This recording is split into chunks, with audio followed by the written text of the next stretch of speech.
Taib. Di antara hak seorang istri, yaitu seorang suami harus memberi nafkah. Nafkah lahir dan batin.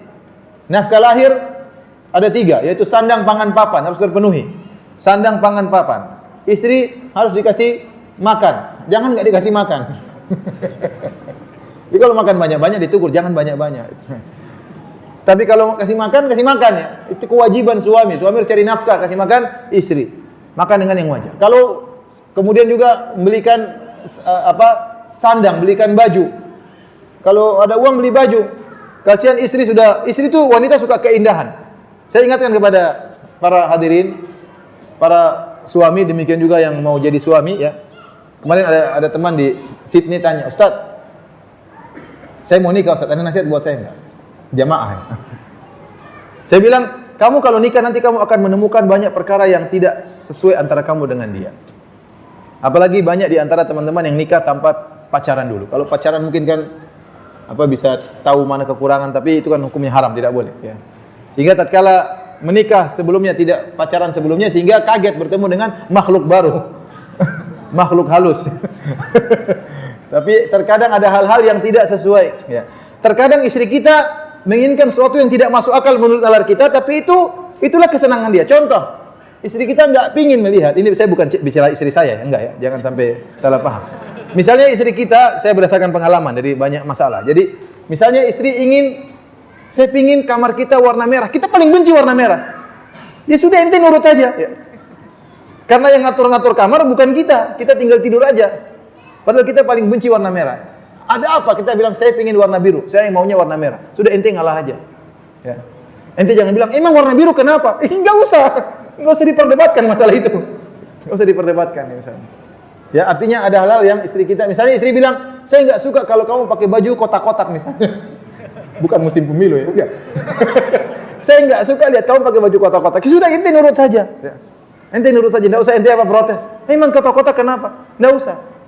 Itu ada. Kalau begitu-begitu nggak usah protes ya. Udah terima saja ya. Jadi ada hal-hal yang seorang istri terkadang menginginkan sesuatu yang dia ingin kebaikan bagi kita, namun mungkin nalar kita tidak sampai ya. Ya sudah, itu masalah berkaitan dengan perasaan wanita, dengan selera wanita, ya sudah ente ikuti saja. Ada seorang istri mengatakan, "Mas, saya tidak ingin rambutmu panjang." Ya sudah, ente jangan panjangkan rambut. Kenapa? Kalau kamu rambutnya panjang seperti tante saya yang suka marah-marah. Mungkin dia tidak bisa jelaskan. Udah ente rambut udah rapi aja. Saya enggak suka lihat kamu rambut panjang. Udah kita nurut aja. Ya, subhanallah, saya pernah didatangi oleh seorang, nangis dia. Beneran nih. Datang sama saya, "Ustaz, saya punya masalah." Sambil nangis. "Ada apa?" saya bilang. "Istri saya enggak mau kalau saya punya jenggot." Subhanallah. "Gimana Ustaz?" "Terus ya saya tetap pelihara." "Terus gimana?" "Kalau dia lihat jenggot saya tidak berselera." Wah. Saya bilang, kamu harus berjalan di atas ajaran Allah, sabar. Ya coba. Itu ente cuma tidak mau dipakai baju kotak-kotak, ringan. Ini coba ya. Berat kalau ente punya istri, saya tidak ingin kamu punya jenggot. Ya. Jadi ada hal-hal yang istri kita tidak suka dari kita. Ya udah, selama itu tidak melanggar syariat dan selama itu bisa kita lakukan, ya udah lakukan saja. Lakukan saja. Enggak usah kita banyak protes. Misalnya, "Mas, saya pingin kalau kamu masuk ke rumah kamu dehem dulu." Ya udah, ente ikut aja, apa masalah? Gak usah. Ada apa dehem apa? Yang penting ente enggak pakai peluit. Udah ente pakai. Kecuali kalau bilang kau harus pakai peluit dulu, ya jangan ente taati. Kalau hanya dehem apa masalahnya? Ini saya sekedar permisalan saja ya. Jadi terkadang seorang wanita, ya kita tidak bisa mengkiaskan lelaki dengan wanita. Wanita punya perasaan tersendiri, punya emosional sendiri. Selama dia ingin sesuatu yang bisa kita lakukan dan tidak bertentangan syariat, lakukan saja. Karena wanita punya kekurangan.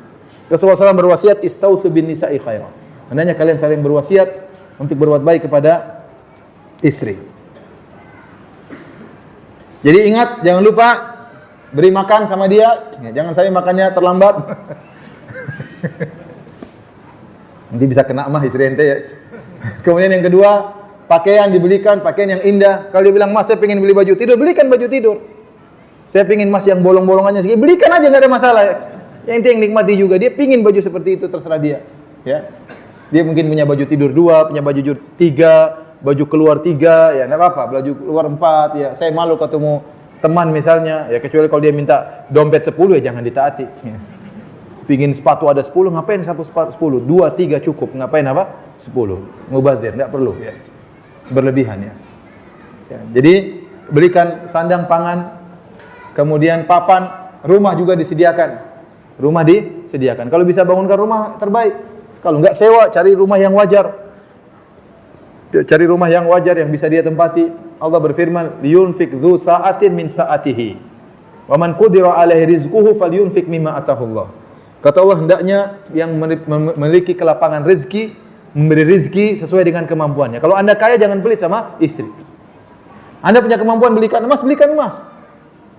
Anda punya kemampuan bangunkan rumah mewah, bangunkan rumah mewah. Allah mengatakan liyunfik dzu sa'atin min sa'atihi. Hendaknya seorang memiliki kelapangan berinfak sesuai dengan kelapangannya. Kalau tidak punya duit, waman qudira 'alaihi rizquhu, kalau tidak punya duit, falyunfik mimma atahullah, maka sesuai dengan kemampuannya. Istri harus juga mengerti kalau suami tidak punya kemampuan. Tapi kalau seorang suami punya kemampuan, maka jangan dia pelit sama anak istrinya.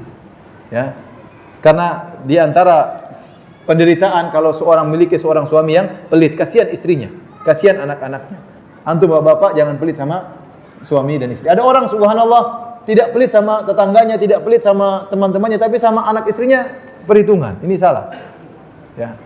Dan Syekh Utsaimin mengatakan kalau seorang berinfak kepada orang lain, infak yang sunnah dia merasa berpahala. Terkadang dia lupa kalau infak yang wajib itu pahalanya lebih besar.